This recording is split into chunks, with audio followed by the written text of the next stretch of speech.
So today I am going to start with the number theory.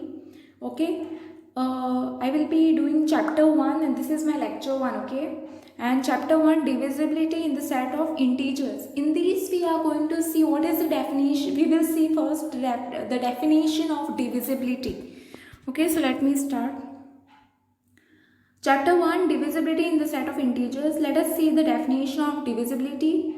Let a comma b belongs to integer such that a is not equal to 0. We say that a divides b or a is a divisor of b. Okay, now this a is a divisor of b or b is a multiple of this a. If there exists, this step is important. Okay, if there exists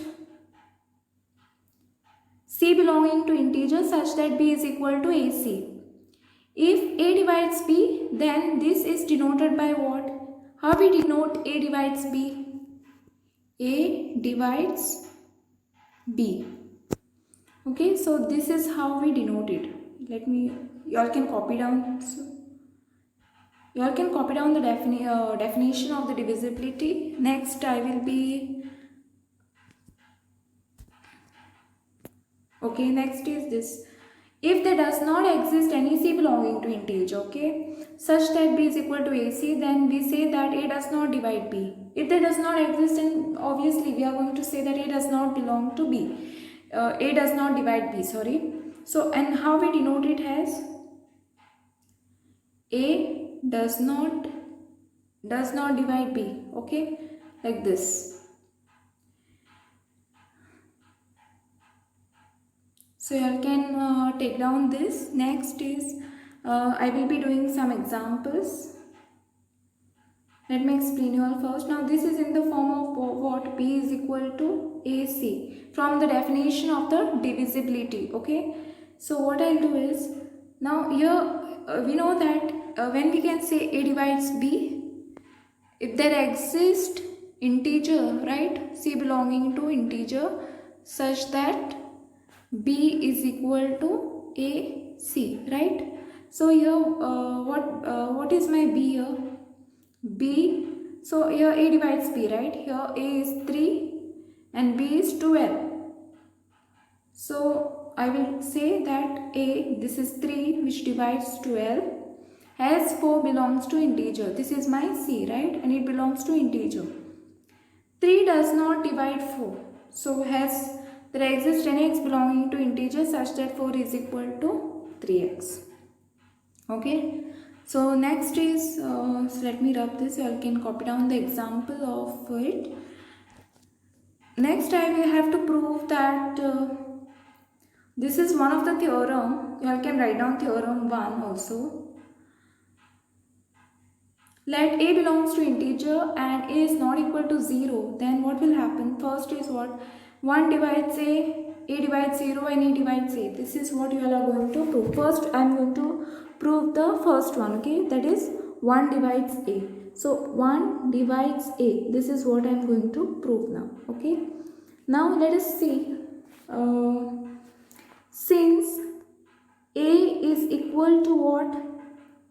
A is equal to 1 into a. So this is basically in which form?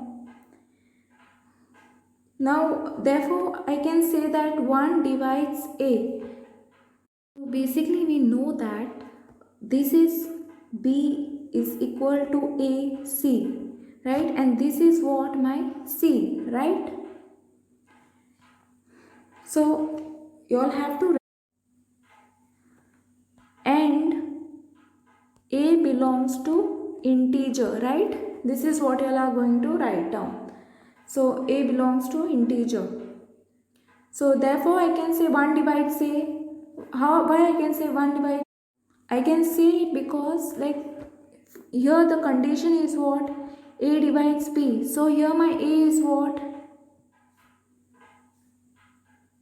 Here my a is what? This one, right? And my b is this one. A divides b. So this particular thing divides this, and this a, it belongs to integer. So this is, we proved the first one, okay. This was the explanation part. So you all can copy down this first one. Then I will be doing the second one also. What is the second one here? A divides 0, right? So let me do that. Second one is what? A divides 0. So let me do this one. Okay. Now 0, this is this is a rough column. Okay, B is equal to AC and A divides B. This is something which you all have to know. Now so 0 is equal to A into 0. Okay, and 0 belongs to integer. Therefore, can I write that A divides 0? This is A, okay? A divides 0, okay? So here what I have done is, see, this is my B is equal to AC, right? This format. So A divides B and this C belongs to integer. Here 0 belongs to integer. Instead of C it is. And this is what A, this particular thing divides this, okay? Next, let me prove the third one. Third one is which one? A divides A, right? Let me prove the third one. Since A is equal to A into 1 and, or else you can write down like this, and 1 belongs to integer. So therefore can I say A divides A? Yes. So with this we are done with the first theorem. Next I will be doing this theorem now. See, let A comma B belongs to integer such that A is not equal to 0, B is not equal to 0, right? Both of them are not equal to 0, right? A and B. So if A divides B and B divides A, then B is equal to plus or minus A. So proof start here. Now see, since A divides B, what is going to happen? It is already given, right? If A divides B. So since A divides B, what is the statement of the divisibility that we have to use? Therefore, there exists, bring any element or introduce any element which belongs to integer. So therefore, there exists x belongs to integer such that b is equal to ax. Okay. Now since b divides a, what is going to happen? B divides a. Therefore, there exists y belongs to integer such that a is equal to by. So similarly, you will have to do for this one. It is given b divides a. Since b divides a, therefore there exists y belongs to integer such that a is equal to by. So that this statement I write it on the next page as well, which is this one. There exists y belongs to integer such that a is equal to by. Now a is equal to, what is b now? Now my b is what? Ax. Okay. So that's what I have to write it down. So this is what? Ax into y. I have to write it as it is. Now what I'll have to do? A take it outside, xy, bring it in one, this thing. And here xy is equal to 1. Okay. As a is not equal to 0. And it is already given that a is not equal to 0. Right? The condition. Therefore x is equal to y is equal to plus or minus 1. Therefore b is equal to plus or minus a. See, if the value of x and y is plus or minus 1, okay, so what is going to happen if the value of this y and if the value of this particular x is 1? So I will get b is equal to plus or minus a, right, over here. See, if the value of this x is plus or minus 1, so b, here b is equal to what? It will be plus or minus a, right? So as you all can see, b is equal to plus or minus a. Okay, if the value of y is equal to, here also if the value of y is equal to, or x is equal to c, plus or minus a is there.